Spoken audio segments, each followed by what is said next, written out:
नमस्कार। आरक्षण ये एक ऐसा शब्द है जो इस हिंदुस्तान के हर छात्र की सांसों में दौड़ता है। जो आरक्षित श्रेणी का है, जो रिजर्वेशन प्राप्त किए हुए हैं उसे, और जो अनरिजर्व कैटेगरी का है यानी कि अनारक्षित सामान्य श्रेणी के बच्चे हैं, वो हर जगह ये आरक्षण, हर कॉलेज, स्कूल, यूनिवर्सिटी, हर एक ऐसे शैक्षिक संस्थान और नौकरी प्राप्त करने वाले संस्थान में अपनी जड़ें जमाए हुए हैं, जो इस देश के हर व्यक्ति को समय समय पर प्रभावित करता रहा है। हाल ही में सुप्रीम कोर्ट ने आरक्षण से जुड़े हुए एक मामले की सुनवाई करते हुए एक बहुत ही ऐतिहासिक फैसला सुनाया, जिसने बहुत सारे लोगों के मन में कई सवाल भी पैदा किए और साथ ही साथ समानता के अवसर के सिद्धांत को पूरी तरह से स्टैब्लिश कर दिया। सुप्रीम कोर्ट ने आरक्षण से जुड़े इस मामले में, नौकरी में आरक्षण का लाभ प्राप्त करने के इस मामले में जजमेंट तो सुना दिया, लेकिन बहुत बड़े बड़े कानूनविदों ने, बहुत सारे एजुकेशनल इंस्टीट्यूट ने इस चीज की व्याख्या स्पष्ट रूप से जब नहीं की, तो लोगों के मन में, छात्रों के मन में, बहुत सारे ऐसे दावेदारों के मन में जो आरक्षण नाम के शब्द से पीड़ित भी हैं और लाभान्वित भी हैं, बहुत सारे क्वेश्चंस पैदा हो गए। जजमेंट आने के बावजूद कई सारे लोग ऐसे हैं जो इस बात को लेकर के अभी भी कंफ्यूज्ड हैं कि आखिर इस जजमेंट का वास्तव में मतलब क्या है। आखिर इस जजमेंट में सुप्रीम कोर्ट ने क्या किया? क्या कहीं ऐसा तो नहीं कि सामान्य श्रेणी वाले जो अभ्यर्थी हैं उनकी और ज्यादा स्थिति खराब हो गई, और ज्यादा उनकी दुर्गति हो गई, क्योंकि वो पहले से ही कोई रिजर्वेशन प्राप्त किए हुए नहीं थे, बेचारे जूझते रहते थे, ज्यादा नंबर लाने के बावजूद वो बाहर हो जाते थे।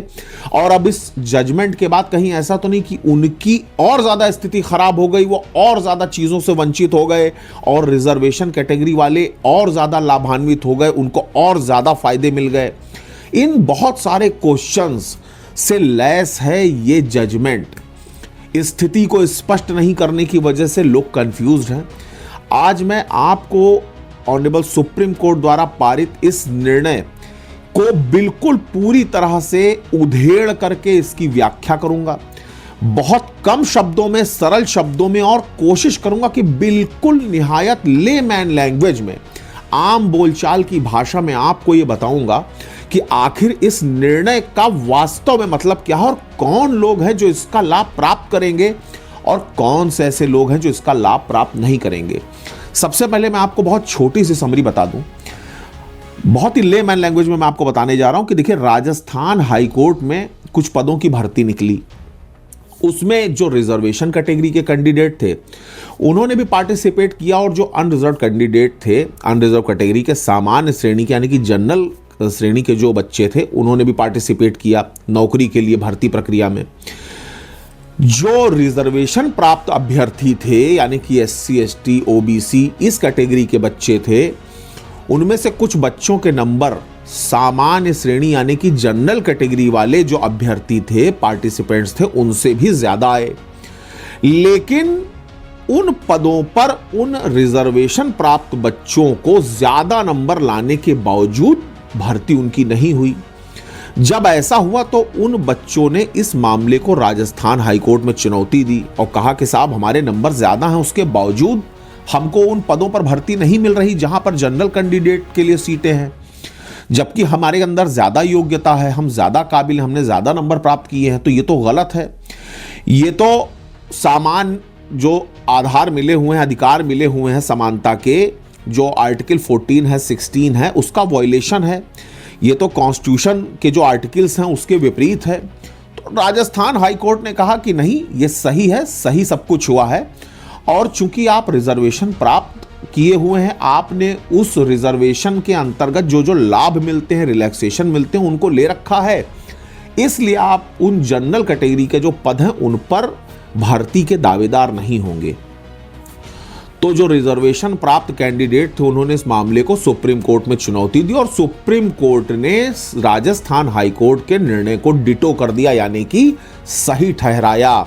अब मेन कंफ्यूजन यहां से खड़ा होता है कि सुप्रीम कोर्ट ने जजमेंट पास करके यह व्याख्या की कि भले ही कोई आरक्षित श्रेणी का बच्चा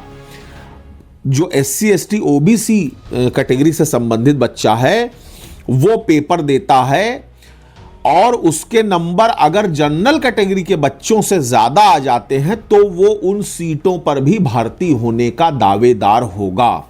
यह स्थिति स्पष्ट कर दी ऑनरेबल सुप्रीम कोर्ट ने कि रिजर्वेशन के कैटेगरी के जो बच्चे हैं यानी कि जो रिजर्व कैंडिडेट हैं, रिजर्वेशन प्राप्त जो अभ्यर्थी हैं, वो भले ही किसी पर्टिकुलर कास्ट कम्युनिटी से संबंधित क्यों ना हो, रिजर्वेशन उनको मिलता रहा हो, SC ST OBC के बच्चे क्यों ना हो, उनको अगर वो ज्यादा अंक प्राप्त कर लेते हैं तो जो जनरल कैंडिडेट्स की जो सीट्स है वहां पर भी उनको पदासीन होने का अधिकार मिलेगा। यहां पर मेन जो कंफ्यूजन है वो यहीं पर क्रिएट हो गया कि आखिर इसका वास्तविक अर्थ क्या है, क्योंकि सुप्रीम कोर्ट ने यहां पर एक चीज और कह दी कि उन्होंने जो बच्चे रिजर्वेशन कैटेगरी के उनको यह लाभ तब मिलेगा जब उन्होंने कोई रिलैक्सेशन ना लिया हो। अब यहां पर कंफ्यूजन क्रिएट हो गया कि आखिर ये रिलैक्सेशन शब्द क्या है। एक तरफ तो सुप्रीम कोर्ट कह रहा है कि आप जो अनारक्षित श्रेणी है की सीटें हैं वहां पर आपको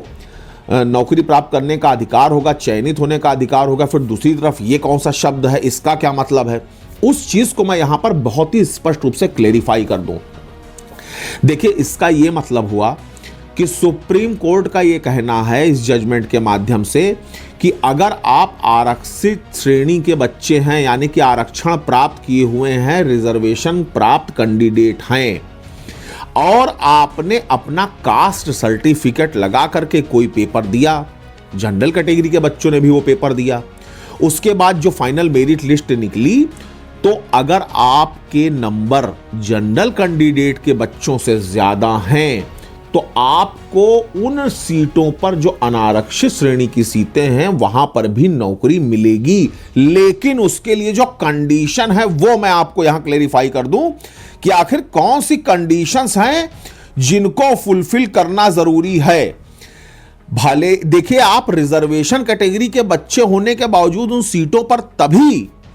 भर्ती पाने के अधिकारी होंगे जब आपने भले ही कास्ट सर्टिफिकेट तो लगाया हो लेकिन आपने एज रिलैक्सेशन न लिया हो, अटेम्प्ट रिलैक्सेशन न लिया हो और क्वालिफाइंग मार्क्स में जो छूट मिलती है वो प्राप्त न की हो।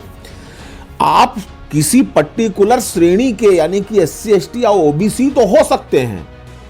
लेकिन आपके द्वारा ये जो सुविधाएं हैं जब इनका त्याग करके पेपर में पार्टिसिपेट किया गया होगा तब जाकर के आप उस मेरिट जो जनरल कैटेगरी की मेरिट है उसको क्रॉस करके उन सीटों पर भर्ती के दावेदार हो सकेंगे। तो इस चीज को याद रखिएगा कि सुप्रीम कोर्ट ने इस चीज को बिल्कुल डिफाइन कर दिया है कि काबिल अगर आप हैं तो पूरी काबिलियत शुरू से आखिरी तक अगर आप दिखाएंगे तो ही आपको उन अनरिजर्व कैटेगरी के बच्चों की सीटों पर भर्ती मिलेगी। अगर आपने इनमें से कोई रिलैक्सेशन लेकर के पेपर में पार्टिसिपेट किया है